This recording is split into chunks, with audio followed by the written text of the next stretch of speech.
Waku Waku Sonic Patrol Car. Yeah, this is probably going to be one of the quickest reviews I do in this series. If you're unaware or just confused about what this game is, then yeah, that's pretty fair. This game isn't too well known, so it's a bit like Sonic Eraser's situation. This is technically our first arcade game of the series, so with all that being said, let's jump straight in.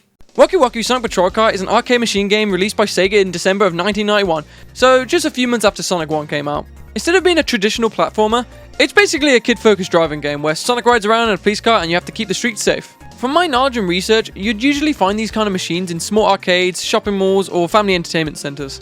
The cabinet itself was a big part of the experience. You sat inside it, grabbed the steering wheel, and played it like a mini driving simulator than a normal Sonic game. And the whole machine would actually rock you side to side as you played. To control Sonic, you actually had to turn the wheel. There was a button for jumping, another lever for turbo, another lever for the turn signals, and even a siren button. So yeah, if you're expecting loop-de-loops, spin dashes, and all that good stuff, well, this game has other priorities. Anyway, moving on, yeah, this game actually has a story. A very short story, but a story nonetheless. We start this story off with Sonic beginning his day as a police officer. He then hops into his car and begins his patrol. After basically about 5 seconds of peace and quiet, Eggman shows up and immediately starts causing trouble. Sonic quickly jumps into action to stop him before he can do any more damage and holy shit, he just ran over that car! What the fucking shit? Yeah, I'm pretty sure Eggman just straight up killed a loving family of 4 in a children's arcade game. Anyway, Sonic actually catches up to Eggman to put a stop to his chaos. After that, the patrol comes to an end. The town is safe once again and Sonic can finally go back to whatever Hedgehog police officers do when they're not chasing mad scientists. And yeah, that's pretty much it. It's not some deep emotional masterpiece or anything, but honestly, the fact that this game even has a story is kinda cool. So anyway, yeah, this game as a whole is, you know, it's pretty good. It's okay. Like most arcade games, I imagine this would be a lot more fun on the actual arcade machine. Sitting inside the cabinet, turning the wheel and hitting the siren button all while being shook around sounds pretty fun. But unfortunately, I don't exactly have the money to fly to Japan, hunt down an arcade cabinet from the early 90s and play it for 5 minutes. So the PC version will have to do.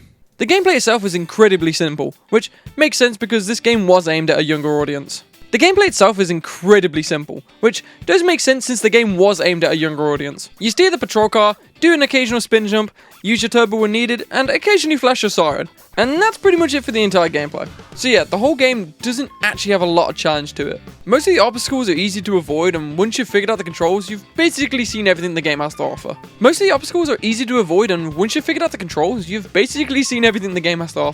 But if you did watch my Let's Play video on it, then you can see me struggling a little bit. But that's because I was trying to get 5 stars, and to do that, I thought you couldn't get hit and you had to abide by actual traffic laws.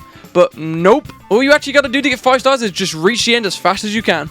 Yeah, I'm a little dumb sometimes if you couldn't tell.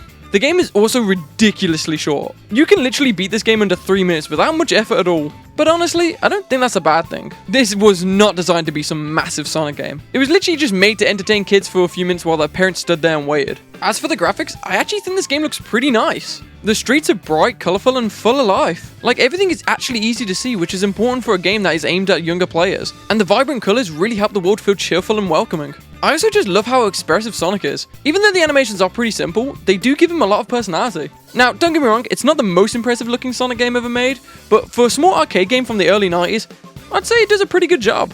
Now, as for the music, there isn't really much to talk about here. The game only has 3 tracks and they're all based on music from Sonic 1. You've got a small remix of Green Hill Zone for the title screen, another remix that plays during the actual game, and a short victory theme for the ranking screen. All of them were composed by Masato Nakamura.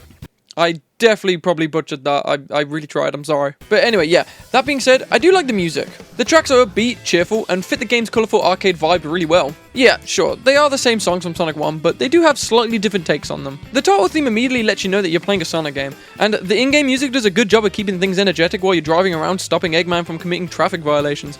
And apparently murder.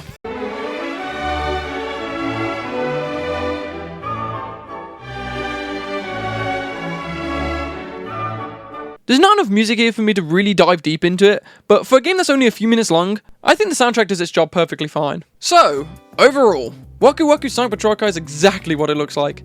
It's a bizarre little arcade Sonic spin-off game. It's not challenging and it's definitely not something you're going to sink hours into. But honestly, it's not trying to be any of that. It's a short, simple arcade experience made for kids to jump in, drive around, and enjoy the ride. The whole game just has this bizarre charm to it that makes it more memorable than it has any right to be. Anyway, that's really about it. We're getting pretty close to 1,000 subscribers, so it would be really sick if we can hit that by the end of the year. So let's make it happen. If you love Sonic or just love the Sonic community in general, then this series is definitely for you. If your favorite Sonic game hasn't popped up already, then I assure you, it will pop up soon. We still got a load more Sonic games left, so please stick around. But in the meantime, this is the end of this review, and I hope you guys enjoyed, and I'll see you guys in the next one.